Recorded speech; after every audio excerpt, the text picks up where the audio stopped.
Bonjour, c'est en compagnie de Michel Terrien, guide de chasse à pêche. Bonjour Michel. Salut Denis, Ça va bien? Ben oui, toi? Oui, ça va bien.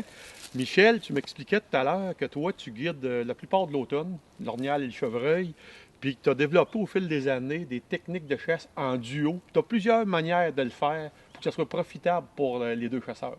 Oui, bien c'est sûr que le fait d'être souvent accompagné d'une personne, ça peut nous amener à réfléchir en termes d'équipe. Oui.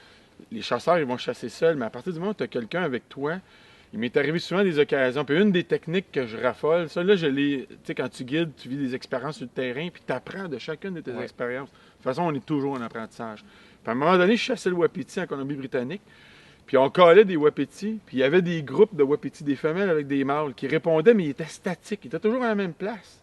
Puis là, je regardais le guide à qui j'étais là-bas, puis on s'est dit, on continue de caler, puis moi, je vais aller traquer. Et quand je suis revenu au Québec, j'ai développé cette technique-là avec la chasse à l'orignal, parce que des fois, tu vas avoir un boc avec une femelle, puis là, ils vont vocaliser, ils vont être bavards ensemble. Mais ils viennent pas. Ils viennent pas. Fait que tu peux continuer d'attirer leur attention de façon auditive avec une personne statique qui préoccupe, puis après ça, toi, Denis, tu pars à bon vent, pendant que moi, je continue d'avoir leur attention pour aller les couper. Puis là, sporadiquement, ils vont caler, tu vas savoir ce qu'ils sont. Très bonne technique. Tu sais, ça fait, dans ton coffre à outils, une option de plus à travailler quand tu as un contexte comme ça qui se passe. Au lieu d'être tout seul et de dire, OK, là, je ne collerai plus de là, je vais y aller, est-ce que ça va déranger les orignaux?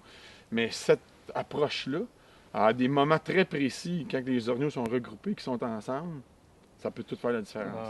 Parce que souvent, la femelle, elle veut garder son mâle, ou le mâle, il peut te préoccuper si le gars fait le boc. Mais quand on se rend compte, surtout qu'ils sont stationnaires, pendant un bon laps de temps, on les stimule, puis on va les couper. OK.